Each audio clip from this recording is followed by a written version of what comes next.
안녕하십니까. 파이어아이 디펜스 라이브 서밋 행사에서 패널 토의 사회를 맡은 전자신문 김인순입니다.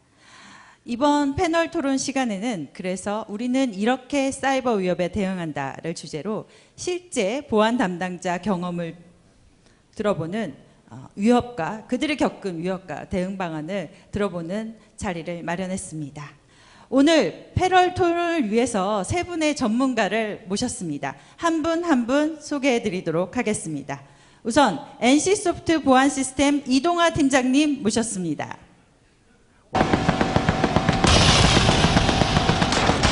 네. NC소프트 팀장님 빨리 올라오시죠. 네, 다들 보안을 직접 담당하시는 팀장님이다 보니까 약간 무대에 어색한 점이 있을 수도 있으니까 양해 부탁드립니다. NC소프트는 국내 최대 온라인 게임사죠. 네, 이동환 팀장님 자리해 주셨습니다. 다음으로는 우한 형제들 정보보안팀 오석윤님 모셨습니다. 여러분 배민을 통해서 많은 배달 음식 시켜 드시고 계시죠? 네, 우리 민족이었습니다. 우리 집 가훈이다. 네, 오석윤 할아버지는 모셨습니다. 전단지를 붙이셨다. 아빠는 배달의 민족을 만드셨고 엄마는 배민찬을 만들었다. 근데 네, 요즘 보는 뭔가 참 부족하지 재미있는 않은가? 광고 중에 하나입니다. 나라면 풀밭 위에 랍스터가 빠질 수 없고 디저트는 벌써 도착했겠다. 네, 여기까지 보시고 다음 세상은 분 넓고 모시도록 맛집은 하겠습니다. 일이 많은데 마지막으로 왜 이렇게 크래프톤 나가서 보안팀의 신동우 차장님도 함께 하셨습니다. 네, 배그 요즘 여러분들 배틀그라운드 많이 하시죠? 네, 배그를 개발한 곳이 크래프톤이라는 곳입니다.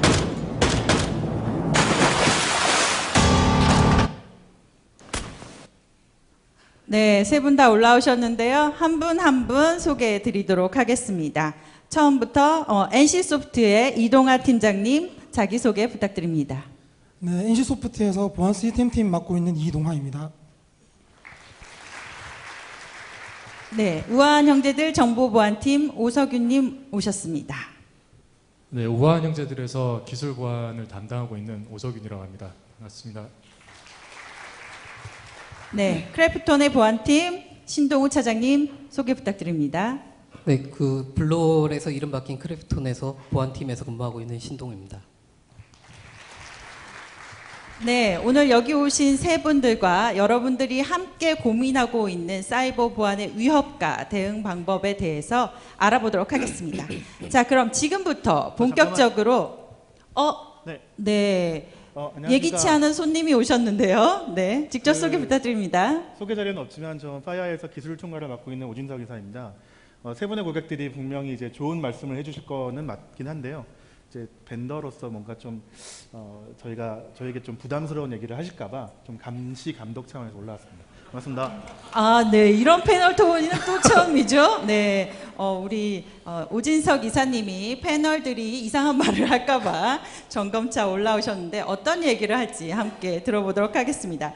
네, 진짜 그럼 지금부터 본격적으로 각 기업 보안 담당자들로부터 직접 경험한 사이버 위협과 이를 이겨낸 과정에 대해서 들어보도록 하겠습니다.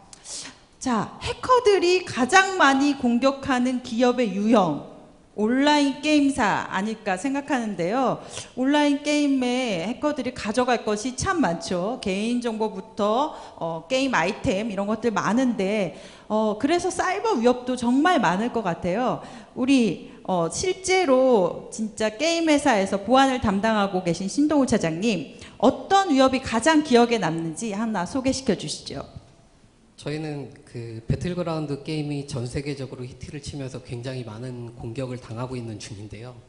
아무래도 계정 탈취를 위해서 이메일 공격이 굉장히 빈번하게 일어나고 있는 중이고 그 사내 근무하는 직원들의 이메일 계정이나 이런 것들을 쉽게 링크드인이나 뭐 이런 걸 통해서 얻을 수 있다 보니까 그 이메일이나 계정 탈취를 위해서 한 다음에 이제 사내 침해를 목적으로 하는 그런 다양한 공격들을 많은 공격자분들께서 굉장히 노력하고 계십니다. 네, 게임에서도 역시 사회공학을 이용한 이메일 공격이 많이 들어오는군요. 실제로 근데 제가 알기로는 그 예전에 그 엔드포인트 관련해서 좀 많이 이슈가 있었던 걸로 알고 있는데 그런 쪽에 어려움은 없으셨나요? 저희는 그러니까 사내 백신을 사용을 하다가 최근에 EDR을 1년 전에 이제 변경을 했었는데 변경을 하는 데 있어서도 굉장히 그 도입의 타당성이나 그 비용이나 어떤 이제 그 전에 하던 업무보다 훨씬 더 개선되는 그런 목적이 없으면 사실 보안 제품을 변경한다는 게 그렇게 쉬운 일은 아니었고요. 그 일단 보안팀의 스킬업이나 어떤 그 좀 더 백신을 백신을 사용할 때 조사, 분석, 대응까지의 그런 간단하게 할 수 있는 한정적인 것들을 탈피하기 위해서 EDR을 도입을 했었던 거고요. 그래서 다행히 지금은 이제 저희 보안팀 인원들이 전부 다 HX에서 트리아지 분석으로 역추적을 다 해내고 있고 또 IOC도 직접 만들어내고 있고 그래서 지금은 다른 직원들이 위협에 그 당하는 일이 생기더라도 굉장히 디테일적인 대응이나 조사를 할 수 있게 됐습니다. 네. 우리 오 이사님이 들어와서 질문도 가끔 하시는군요. 네, 죄송합니다. 제가 지금 파악했습니다. 네. NC소프트의 보안팀의 이제 이동환 팀장님은 어떠셨나요? 네, 일단 그 앞에 얘기하신 신동훈님과는 다르게 저 같은 경우는 제가 지금 맡고 있는 부분이 인프라 보안이 아니라 게임이나 이제 게임 사용자들에 대한 부분을 이제 맡고 있어가지고요. 저희 같은 경우는 이제 게임 자체를 변조하거나 또는 그 고객 사용자 정보를 탈취하려는 그런 쪽 위협이 되게 많습니다. 그래서 이제 저희 같은 경우도 이제 그 게임을 어떻게 보호해야 되는지 뭐 그런 것들에 대해서 좀 중점적으로 연구를 하고 있고요.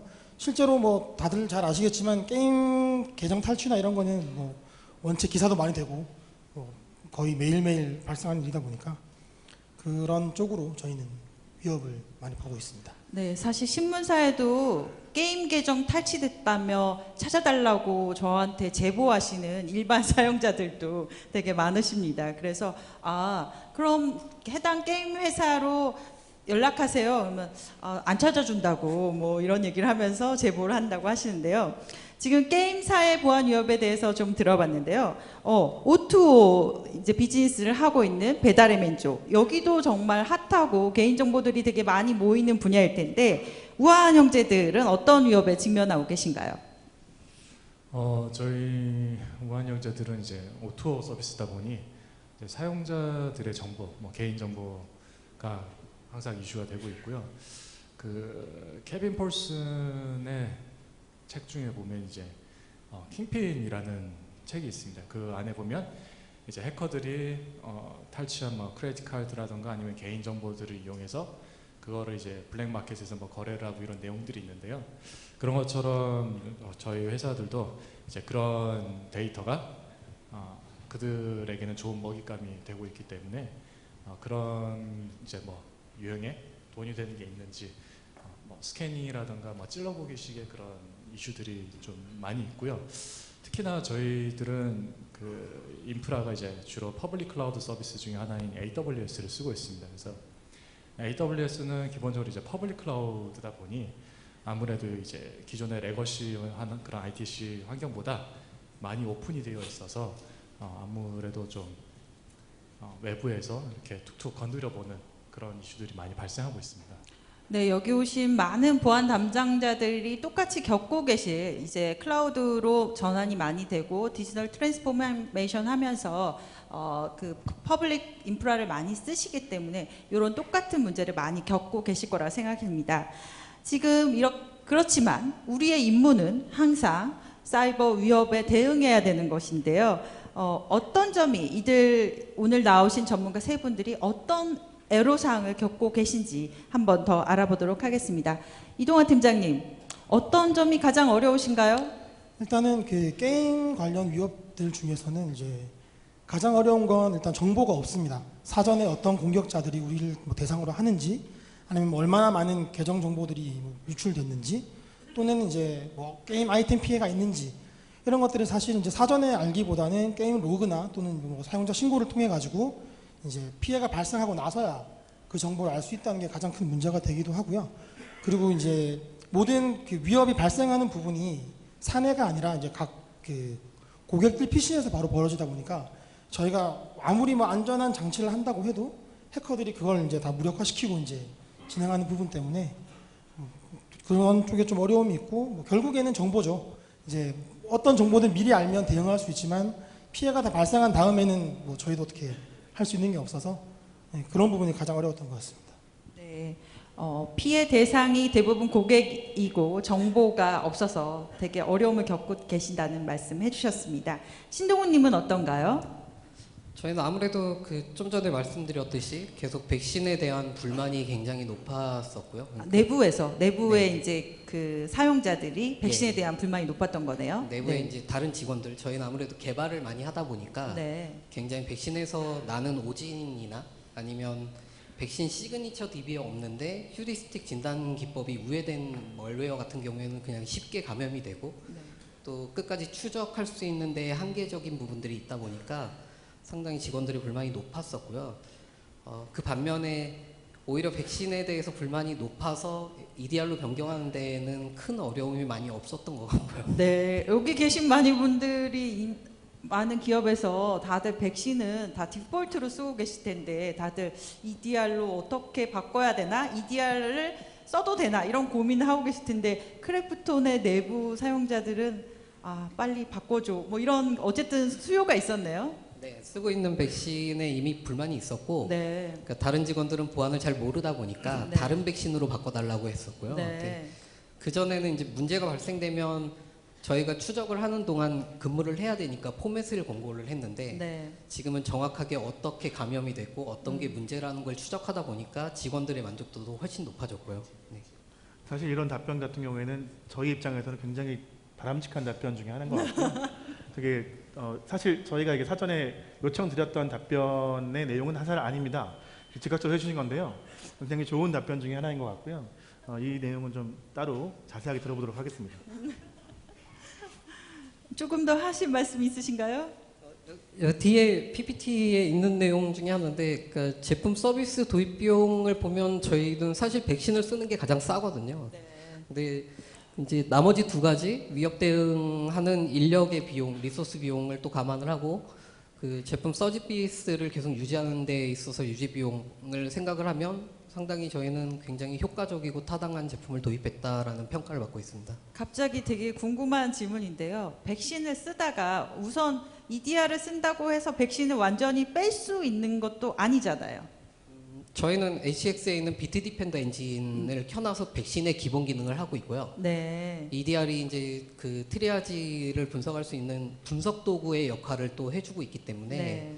백신 플러스 분석 도구의 역할로 HX를 쓰고 있습니다. 네. 그러면 기존에 여러분들도 궁금하시죠? 백신을 그럼 백신 대비 EDR을 썼을 때 가격이 어느 정도 상승하는지 이건 진짜 이 시나리오 없는 질문인데 갑자기 제가 궁금해졌습니다. 도입하셨다고 하니까 뭐 기업 규모에 따라 다르기는 하겠지만 뭐 대충 정확한 공개할 수 액수를 있는. 말씀하시지 않으셔도 괜찮습니다. 네. 일단 백신은 뭐 많이들 알고 계실 텐데 그 데스크탑 용도의 그 프라이스랑 서버 용도 프라이스가 그 10배 가까이 차이 나거든요. 그 전체적으로 계산했을 때는 그렇게 크게 차이가 없습니다. 조금 네. 더 싼 편인. EDR을 도입했는데 좀 더 싸다고요? 백신이 조금 더 싸고요. 백신이 조금 더 싸고 EDR이 그거보다는 약간 더 비싸다. 네, 이런 네. 거는 받아 적으셔도 괜찮을 것 같습니다. 많은 분들이 저한테도 되게 질문을 많이 하세요. EDR을 정말 도입해야 됩니까? 사실은 전자신문도 아직 EDR을 안 도입해서 제가 참 뭐라고 말하기가 그런데요. 저희도 한번 도입을 건의해 네. 보도록 하겠습니다. 설명드려 가겠습니다. 네. 자, 우리가 설명하는 동안 지금 우아한 형제들 오석윤 님도 많은 고민을 하고 계셨을 텐데 답변 부탁드립니다.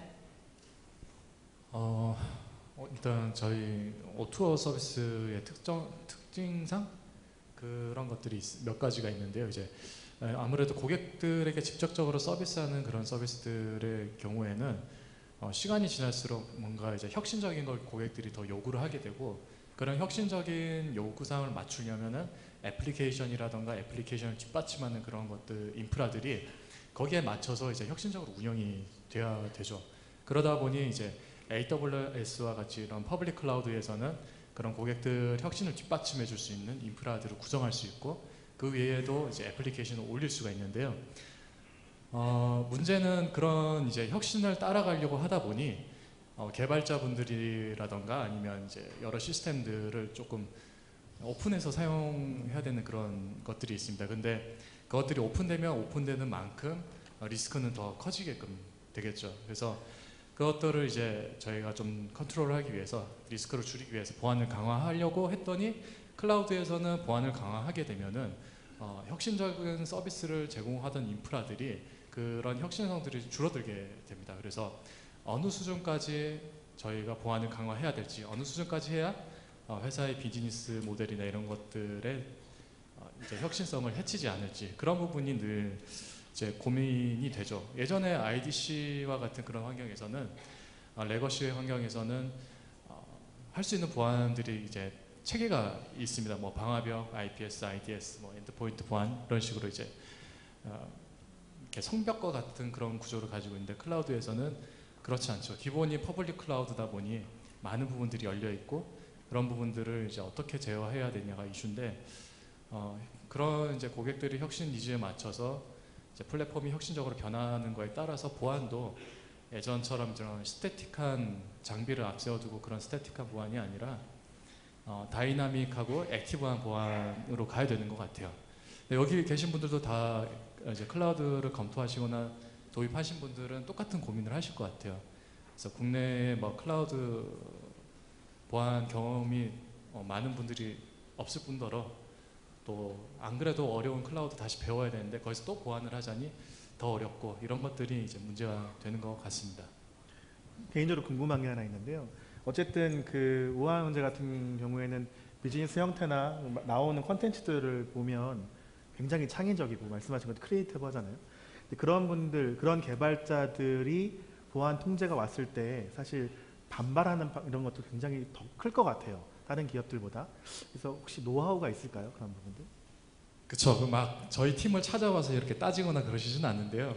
이제 창의적으로 반발을 하세요. 좋게들 이야기를 하시는데 이제 그거를 이제 저는 이제 데브섹옵스라고 불러요. 이제 데브옵스 체계에서 이제 데브섹옵스로 이제 그런 거를 넘어가고 있는데 중요한 거는 이제 그들이 얼마나 보안팀을 신뢰하느냐인 것 같아요. 그러니까 막연히 가서 컴플라이언스가 이러니까 이렇게 해야 됩니다가 아니라 우리가 하자는 대로 했을 때 결국에는 우리 사업의 비즈니스도 안정화할 수 있고 당신네들도 어떤 리갈 이슈로부터 보호를 받을 수 있다. 그런 믿음을 줄 수 있어야 되는 것 같아요. 네. 네.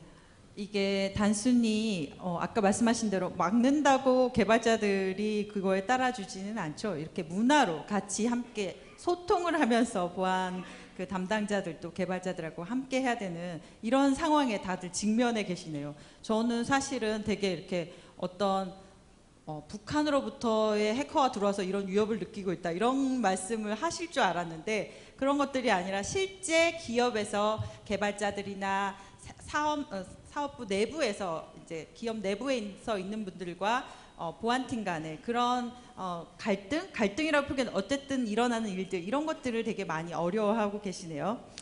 그렇지만 여전히 사이버 위협에 대응하는 게 여러분들의 본질의 임무라고 생각을 하는데요. 이렇게 어려운 상황들이 많이 있을 텐데 여기 오신 분들이 되게 궁금해하실 거예요. 그런 상황을 어떻게 극복하고 있는지 그런 것들에 대해서 좀 더 소개해 주시죠. 오석윤 님이 아까 갑자기 오 이사님이 질문하시는 바람에 많이 얘기를 했는데 계속해서 오석윤 님부터 답변해 주시면 좋겠네요. 죄송합니다. 네. 저희는 이제 뭐 퍼블릭 클라우드의 대부분의 이제 인프라가 올라가 있다 보니 계속 클라우드를 이야기 드리게 될 것 같아요. 죄송해요. 질문이 뭐였죠? 제가 네. 네. 그 이제 클라우드 오석윤 이제 우한 형제들 같은 경우는 이제 클라우드와 관련된 보안에 대한 문제가 가장 많으신 것 같은데 네네. 그런 문제가 발생하고 있는데 어려움을 어떻게 극복하시는지 좀 궁금합니다. 네. 우선 이제 이 클라우드들의 특징이 좀 있는데요. 그런 게 좀 있어요. 그러니까 고객이 뭐 깊은 아주 딥다이브한 그런 영역까지 알 필요 없고 우리가 이런 서비스를 제공하니 이런 서비스 그냥 사용해 이런 느낌이에요. 그러다 보니까 이제 보안이라는 영역 같은 경우에는 정말 패킷 하나하나까지 다 까봐야 되고 지나간 패킷들도 다시 불러와야 되고 막 이런 이제 정밀하고 이제 정확한 그런 것들이 데이터들을 수집이 필요한데 이제 퍼블릭 클라우드는 그렇지가 않죠. 그냥 잘 만들어 놨으니까 우리를 트러스트하고 그냥 쓰세요. 그리고 그렇게 이제 제공하다 보니 고객들이 깊은 부분까지 알고 싶어 하는데 그런 것들을 볼 수가 없어요. 그래서 가시성을 확보할 수가 없습니다. 그러다 보니 보안을 해야 되는데 가시성 확보가 안 되니 뭐 보여야 뭔가를 보완을 하잖아요. 그래서 그런 가시성 확보하는 게 저는 제일 어려웠고요. 그래서 그 가시성 확보하는 작업만 거의 한 2년 정도 걸린 것 같아요. 네. 그래서 가시성 어떻게 확보하셨는지 그걸 좀 공유해 주시죠. 우선 저희 AWS를 쓰고 있는데 AWS에서 수집할 수 있는 로그들을 먼저 수집을 하기 시작했어요. 크게 세 가지로 보실 수 있을 것 같아요. 하나는 EC2라고 부르는 이제 서버 내에서 발생하는 로그들, 그리고 그 위에 실제 인프라들이 올라가 있는 인프라들에 대한 로그들, 그리고 이제 그런 인프라들을 이제 AWS에서 여러 가지 서비스로 제공을 하는데 그 서비스에서 발생하는 그런 로그들을 모두 다 수집을 해서 저희가 이제 FireEye를 통해서 구매한 힐릭스라는 이제 심 솔루션으로 그거를 밀어넣고 거기서 이제 상관관계 분석이라던가 이런 거를 진행을 하고 있죠. 그 클라우드 그 서비스 제공자가 그러니까 예를 들면 AWS가 제공하고 있는 보안 기능이나 보안 서비스들도 굉장히 많이 있잖아요. 그래서 그런 부분들에 대한 어떤 고민, 고려, 그걸 발전시키는 방법과 또 뭐 저희 힐릭스 플랫폼을 사용하게 된 어떤 계기나 차별성이 있을까요?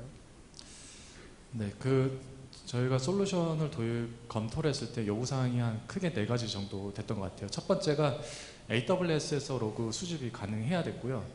이거는 뭐 시간이 걸려서 가능한 게 아니라 즉시 가능해야 된다는 게 제 요구사항이었고, 그러니까 이미 개발이 되어 있었어야 됐죠. 그리고 이제 AWS의 기능들과 API 연동이 가능해야 된다. 그러니까 두 번째였고요.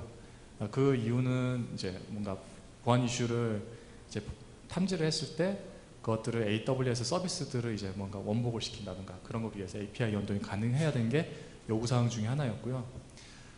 그리고 이제 AWS에는 기본적인 보안 기능들이 있어요. 뭐 웹방화벽인 와프나 아니면 IDS, IPS 로카라는 뭐 가디듀티라든가 이런 것들이 있는데 기본적으로 그들이 가지고 있는 룰셋이나 뭐 그런 것들이 기대하기 힘들어요. 그러니까 아주 정확하고 정밀한 보안을 하기엔 기대하기 어렵습니다. 그래서 그런 부족한 거에 대해서 뭔가 인사이트를 더해줄 수 있었으면 좋겠다가 요구사항이었고, 마지막으로는 AWS에 리소스를 올리는 순간부터 좀 예전과 레거시와는 다른 게 글로벌 서비스입니다. AWS는. 그러다 보니 퍼블릭 클라우드는 글로벌 서비스다 보니 AWS 서울 이전에 내가 리소스를 올리다고 하더라도 글로벌 스레스로부터 타겟이 되는 거죠. 왜냐하면 글로벌 서비스이기 때문에요. 그래서 국내에 있는 어떤 보안 업체랑 일하기보다는 AWS에 올리는 순간부터 글로벌하게 이제 스레스는 노출되기 때문에 글로벌한 그런 보안 파트너들을 찾아서 같이 일하기를 원했고, 그 결과 파이어아이와 지금 같이 하게 됐습니다. 네, 우리 오석윤님께서 아주 자세하게 설명해 주셨는데요. AWS 서울 리전에 올렸지만 서울에 있는 게 아니다라는 느낌이네요. 거기 올리는 순간 모든 글로벌 위협이 함께 이쪽에 찾아온다. 이런 새로운 사실 한번 알아봤습니다. 우리 크래프톤의 노하우도 좀 공개해 주시죠. 계속 이제 엔드포인트 이슈를 많이 얘기하셨는데 엔드포인트 쪽에서 어떻게 대응을 하셨는지 좀 궁금합니다. 일단 저희가 보안 제품이 엔드포인트만 있는 건 아니고요. 여러 제품을 사용하고 있는데 엔드포인트 얘기를 하는 게 가장 좋겠다라고 생각이 든 게 EDR은 좀 제품이 난해함이 있습니다. 그러니까 사용하는데도 문제가 좀 많은 정보가 필요하고 공부를 좀 많이 해야 되는 제품이고요. 그런 얘기 좀 해주세요. 여기 오신 분들 많이 다들 EDR을 도입하고 싶으실 텐데 실제 도입하신 이제 크래프톤이 어떤 어려움을 겪었고 그걸 잘 극복해서 잘 쓰고 있다 이런 얘기를 좀 해주시면 도움이 될 것 같아요. 최근에 이제 EDR을 차세대 백신이라고 생각해서 뭐 백신보다 기능이 조금 진일보해졌으면 EDR이라고 얘기하는 경우가 있는데 EDR은 정확하게 백신의 기능을 기본적으로 지키고 분석할 수 있는 환경을 추가적으로 제공하는 제품이어야 EDR이라고 생각을 하거든요. 그래서 저희도 EDR HX를 도입할 때 HX가 우리한테 제공할 수 있는 기능들을 아예 POC 할 때 다 시나리오로 설정을 해서 일일이 하나하나 다 테스트를 했고요. 그래서 저희가 보고 싶은 기능들을 HX가 어떻게 보내주는지, 우리가 또 HX를 이용해서 어떻게 추가적인 대응이나 대안을 낼 수 있는지 등을 POC 할 때 다 테스트를 했습니다. 그러니까 아예 POC 시나리오대로 진행할 때부터 사고 나서 제품을 공부해서 써보자가 아니라 아예 처음부터 깊게 다 이해하고 그 다음에 리스크 없이 제품을 사용할 수 있게 하자라는 게 아마 저희 노하우일 것 같은데요. 그래서 저희는 POC 기간도 되게 길게 잡았고요. 그래서 네, 이 부분은 제가 좀 코멘트를 드리면 지금 저희가 그게 편하게 앉아서 얘기를 하고 있는 사이가 됐긴 했습니다. 결과적으로 좋은 효과를 보셨으니까요. 근데 긴 POC, 디테일한 검토, 거의 뭐 사용 수준의 검토, 이 부분은 참 저희가 굉장히 즐겁고 힘든 시간을 보냈던 기억이 있습니다. 그래서 꼭 그렇게 해야만 하는 것은 아니라는 거 한번 좀 말씀을 드릴 수 있고요. 굉장히 짧은 시간에도 임팩트 있게 검토하고 그걸 확인할 수 있다는 거는 한번 염두에 두시면 좋을 것 같습니다. 그 많은 분들이 EDR 도입할 때 걱정하는 분들이 이제 한국의 특수한 엔드포인트 상황 그런 것들 있잖아요. 엄청 많은 것들이 이렇게 각종 웹사이트 가면은 쭉쭉쭉쭉 깔리기 때문에 그런 약간 충돌이나 호환성 이슈에 대해서 얘기하는데 그런 어려움은 없었나요 혹시? 분명히 있습니다. 그러니까 비트 디펜더에서 휴리스틱 진단 기능으로 나눈 오진들도 있고요.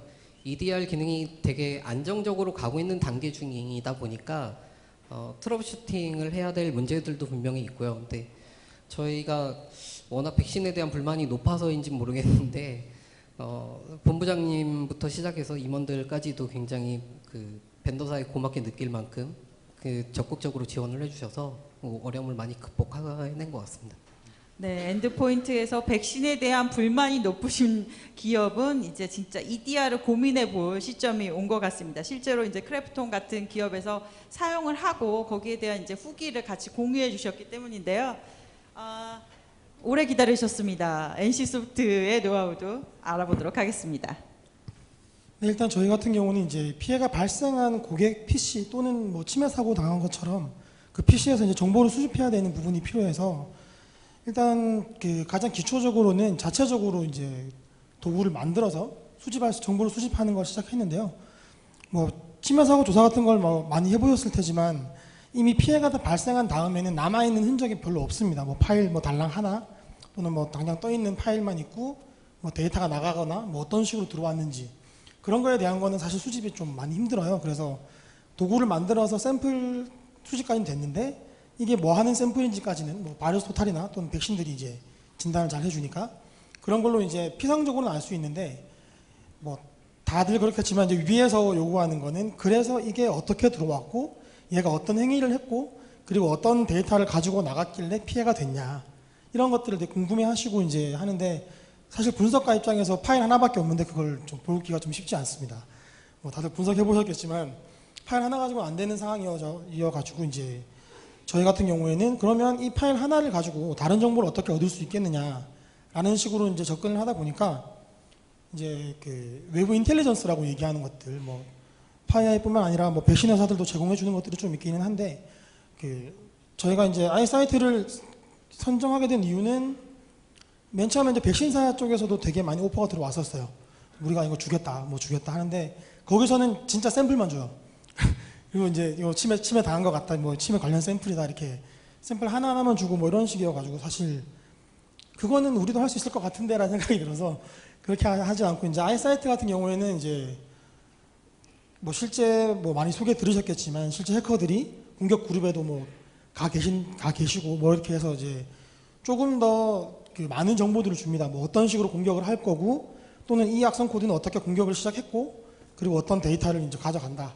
그리고 그때 사용된 C2는 어떤 거였고 뭐 이런 것들까지 좀 상세하게 잘 나오는 것들도 많았고 그리고 이제 그 아이사이트 포탈에는 이제 공개가 안 되지만 실제로 그 아이사이트에 있는 분석가들한테 요청을 하면 그 공개할 수 없는 정보지만 조금 더 주시는 게 있어요. 그래서 이제 뭐 그 외부에는 알려지지 않은 샘플이라던가 아니면 공격자 그룹 또는 뭐 국가 이런 정보들을 좀 더 이제 상세하게 받아볼 수 있어가지고 일단 선정을 했고요. 그리고 선정을 할 때쯤에 또 우연찮게 저희가 또 플러그X라는 악성 코드에 관련해서 조사를 할 때가 있었는데요. 이거 관련해서도 사실 아이사이트에서 정보를 좀 많이 받았습니다. 실제로는 그냥 DLL 2개만 이렇게 수집이 돼가지고 어떻게 들어왔는지 뭐 이런 거 잘 몰랐는데 이때 좀 아이사이트에 있는 정보를 좀 많이 참조했고요. 근데 요거 쓸 때 좀 이제 주의하셔야 되는 점이 아이사이트에 들어가시면 이제 카테고리가 있어요. 그런데 이 카테고리가 아이사이트에서 추적하고 있는 것들만 카테고리가 되어 있고요. 그냥 뭐 다른 샘플들은 그 카테고리에 없는데 이제 카테고리에만 찾아보시지 마시고 이제 실제 검색을 해보시면 좀 더 많은 리포트가 나옵니다. 그래서 그 리포트를 좀 더 찾아보시는 게 좋고요. 그래도 안 나오면 그냥 파이어에 전화해가지고 이 정보가 필요합니다라고 하면 어떻게든 찾아주시더라고요. 네, 전화 주시면 되고요. 추가적으로 말씀드리면 저희가 지금 아까 언급하셨던 모든 정보가 포탈에 녹아있지 않다라고 말씀드린 건 저희가 그 인텔리전스 서비스에 올려놓은 정보들은 굉장히 민감한 정보들이 많이 포함되어 있습니다. 실제로 예를 들면 뭐 NC소프트에 관련된 사고 사례나 이런 부분도 저희가 수집하고 분석할 수 있겠죠. 근데 그런 부분들을 그냥 포탈에 올리면 전 세계에 있는 모든 고객사가 NC소프트가 공격을 당했구나라고 또 역으로 먼저 알 수 있는 부분도 있기 때문에 그런 부분들을 마스킹을 하거나 특징을 처리하고 제외하고 하는 과정들도 있고요. 그 다음에 저희가 피니시드 인텔이라고 해서 정말 확정 지어지지 못한 인텔 정보들은 포탈에 게시하지 않습니다. 그런 특징이 있기 때문에 그런 정보들을 많이 갖고 있지만 정리된 것만 포털에 올라가기 때문에 아까 말씀드린 것처럼 저희 분석하는 친구들한테 담당자한테 추가적인 정보를 요청을 하면 이제 그런 부분들을 좀 더 많이 얻을 수 있는 그런 방식을 제공드리고 있습니다. 네, 지금 세 분이 지금 우리 ICT 업계에서 제일 핫한 클라우드와 그 엔드포인트 보안과 트레이드 인텔리전스 분야에서 어떻게 보안을 대응하고 있는지 정리를 잘 해준 것 같습니다. 그런데 우리는 이렇게 많은 보안 솔루션을 쓰고 있고 새로 나온 차세대 방어를 또 하고 있어요. 끝나지 않는 싸움이 계속되고 있는데요.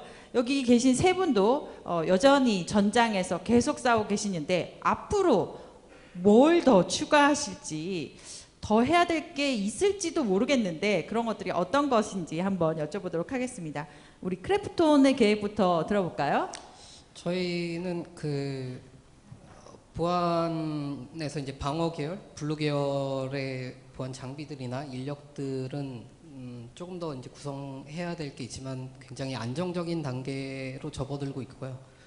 근데 이 방어 계열 쪽에서 근무하고 있는 친구들이나 이 장비들의 리소스 낭비가 아무래도 회사 유명도 때문에 좀 낭비 리소스가 심한 편이라 이 방어 계열 제품들의 리소스를 쓰기 전에 이미 뭐 CV 취약점을 이용한 공격이나 이런 것들을 방어하기 위해서 공격 계열 제품을 생각을 하고 있고요.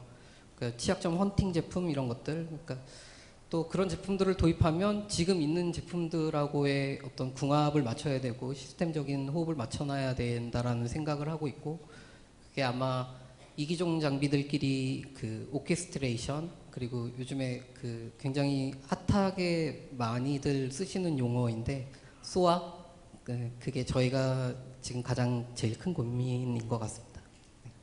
네, 우아한 형제들은 어떤 계획을 세우고 계신가요? 저희는 이제 클라우드에서 뭔가 이렇게 못하게 이렇게 제한을 하기보다 우선은 이제 최대한 이제 열어주는 그런 분위기예요. 그러다 보니 이제 저희가 고민하고 있는 거는 클라우드에서는 뭔가를 이렇게 제한을 하려고 하면은 굉장히 리소스가 많이 들어요. 그래서 그냥 우선은 모니터링을 해서 모니터링 강화를 해서 일어나는 이벤트들에 대해서 꾸준히 모니터링을 하고 이게 오케스트레이션에 해당하겠죠. 그리고 그 뒤에 이제 발생한 것들에 대해서는 즉각적으로 대응할 수 있도록 오토메이션이겠죠, 이것은. 그래서 저희도 마찬가지로 이제 SOA라고 하는 Security Orchestration and Auto Response를 고민하고 있고요. 이게 클라우드에서는 현재까지 제가 고민한 바로는 가장 좀 적합하다 생각되는 그런 모델인 것 같습니다. 네, 두 분이 거의 같은 방향으로 얘기해 주셨는데 NC소프트의 방향은 어떨지 궁금합니다. 일단 뭐 저희는 이제 인프라가 아니다 보니까 뭐 소아까지는 안 갈 것 같은데 일단 뭐 지금은 저희가 이제 뭐 사고가 발생하고 나서 그 정보를 얻어서 이게 뭐 연관된 게 있는지 이제 분석가들이 이제 수작업으로 확인하고 있는 상황인데요. 이 부분을 저희가 이제 뭐 도구를 쓰든 뭐 어떻게 하든 해가지고 아이사이트에서 제공하는 또 API 같은 걸 해서 저희도 이제 자동화적으로 해서 이제 일단 알림이라도 먼저 받을 수 있게 그런 시스템을 지금 준비하고 있습니다. 네, 그 지금 보안 전문가들의 얘기를 들어봤는데 다들 기업이 하고 계신 고민이 다 비슷할 거라고 보여집니다. 이런 침해 사고 발생했을 때 가장 먼저 빠르게 대응하고 알려주고 이런 것들을 자동화하는 이런 것들에 대해서 여러분들 관심이 높은데요. 오진석 이사님이 뭐 다음 세션에 좀 더 자세하게 설명해 주시나요? 네, 관련돼서 제가 이런 토론 관련돼서 나왔던 내용들에서 또 파이아이가 제공드릴 수 있는 좋은 서비스와 이런 내용들을 말씀을 드릴 거고요. 그다음에 마지막에 지금 답변 주셨던 그 자동화 관련된 것들, 그다음에 또 소아와 관련된 것들, 이 부분은 사실 저희가 오늘 어떻게 들으셨는지 모르겠지만 답변 관련된 것을 뭐 사전에 조율한다거나 이렇지 않고요. 그냥 있는 내용을 받았었습니다. 근데 저희가 의도치 않게 결론 향후에 할 것들은 이제 시큐리티 오케스트레이션, 오토메이션 앤 리스판스라고 하는 소아라고 하는 영역에 어떤 포커싱을 하시고 자동화에 포커싱을 하시고 계신 게 실제로 여기 계신 많은 분들도 같은 고민을 하고 같은 솔루션을 찾고 계시지 않을까 하는 생각이 좀 들었습니다. 네, 오늘 경험을 공유해 주신 세 분의 보안 전문가와 갑자기 튀어나오신 오진석 이사님께 큰 박수 부탁드립니다.